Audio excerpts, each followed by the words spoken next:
नमस्कार दोस्तों, साइंस की ऑल इन वन सीरीज़ में आपका स्वागत है। दोस्तों, इस सीरीज़ में हम फिज़िक्स, केमिस्ट्री और बायोलॉजी को पूरे तरीके से कवर कर रहे हैं। जिसमें हमने जो स्टार्टिंग करी है वो हमने फिज़िक्स से करी है। फिज़िक्स में हमने यूनिट एंड डायमेंशन और करंट इलेक्ट्रिसिटी को पूरे तरीके से कवर कर दिया है। हमने मोशन के पार्ट 1 को ऑलरेडी कवर कर दिया है। यह जो वीडियो है आपकी वो है आपकी पार्ट 2 की वीडियो। दोस्तों, यह सीरीज़ पूरी तरीके से बायलिंगुअल होने वाली है। बिना टाइम वेस्ट करते हुए अपनी वीडियो को स्टार्ट करते हैं।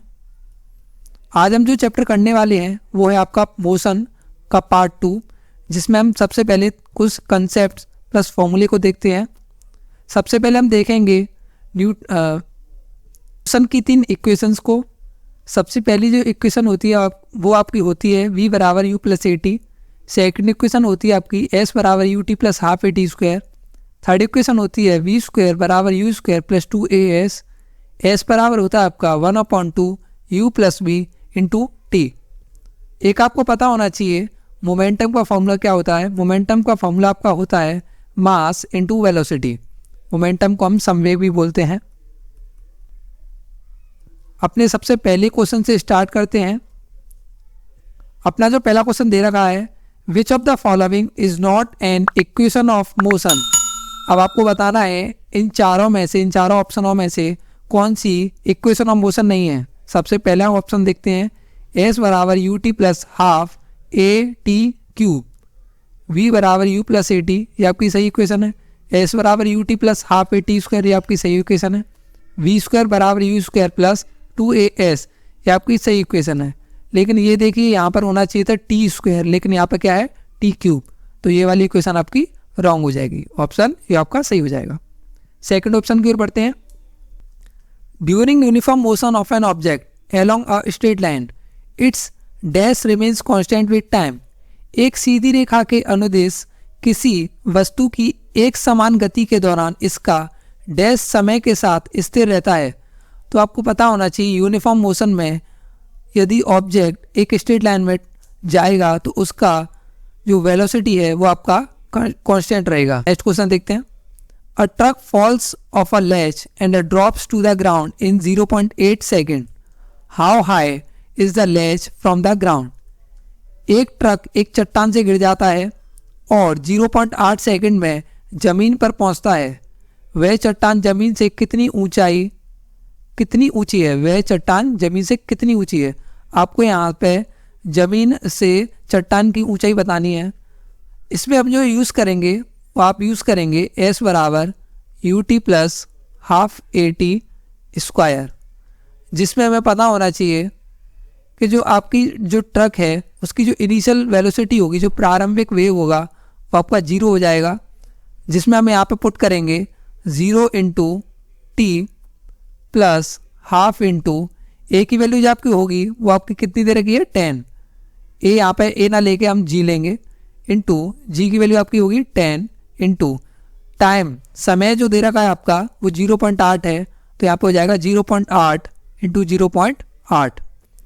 अभी आपका हो जाएगा 0 प्लस हाफ इंटू 0.8 और 0.8 का मैं मल्टीप्लाई करूँगा तो आपका आएगा 0.64।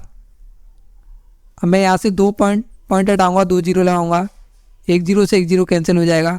इससे मैं इसको कैंसिल आउट करूँगा 32 32 मतलब सा आपका आएगा 3.2 मीटर। जो आपका डिस्टेंस निकल के आएगा वो आपका आएगा 3.2 मीटर। नेक्स्ट क्वेश्चन देखते हैं। An object travels 23 metre in 3 second and another 15 metre in 2 second. What is the average speed of the object. यहाँ पर आपको औसत चाल पूछी है।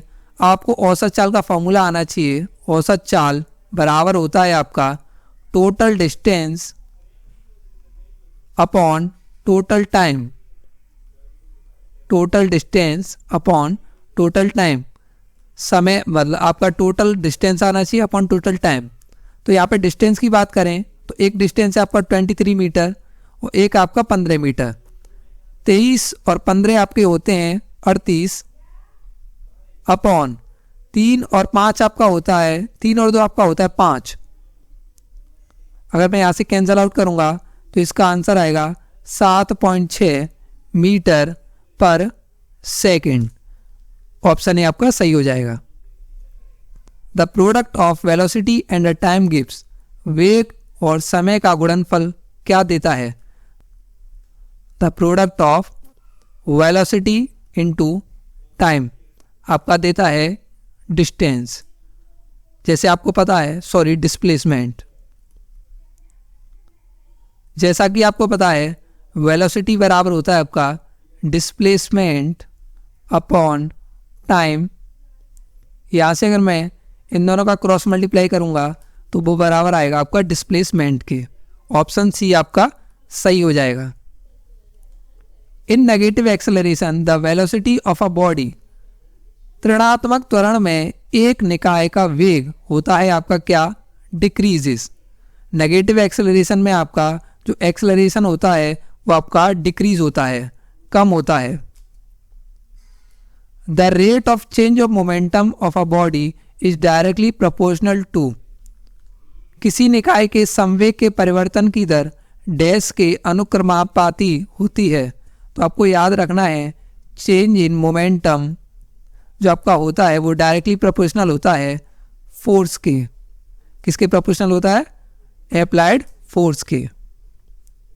इन which of the following is the value of inertia is maximum, निम्नलिखित में से किस में जड़त्व का मान अधिकतम होगा? तो आपको याद रखना है ट्रेन और एरोप्लेन के बीच में जो जड़त्व का जो मान होगा वो सबसे अधिक होगा।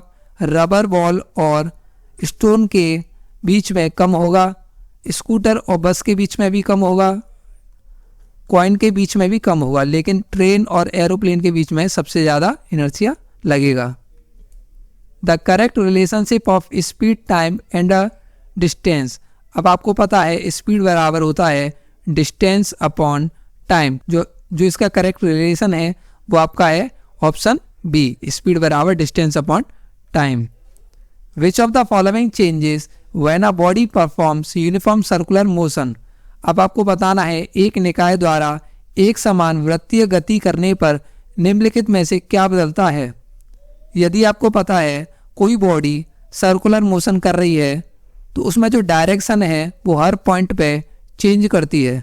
इस पॉइंट पे इस डायरेक्शन में होगा, इस पॉइंट पे इस डायरेक्शन में होगा, इस पॉइंट पे इस डायरेक्शन में होगा। According to this question direction आपकी चेंज होती रहती है। ऑप्शन सी आपका सही हो जाएगा। दोस्तों इस वीडियो में इतना ही। दोस्तों अगर आपको वीडियो पसंद आई हो तो प्लीज़ लाइक कीजिए और प्लीज़ चैनल को सब्सक्राइब कीजिए। दोस्तों जय हिंद, जय भारत।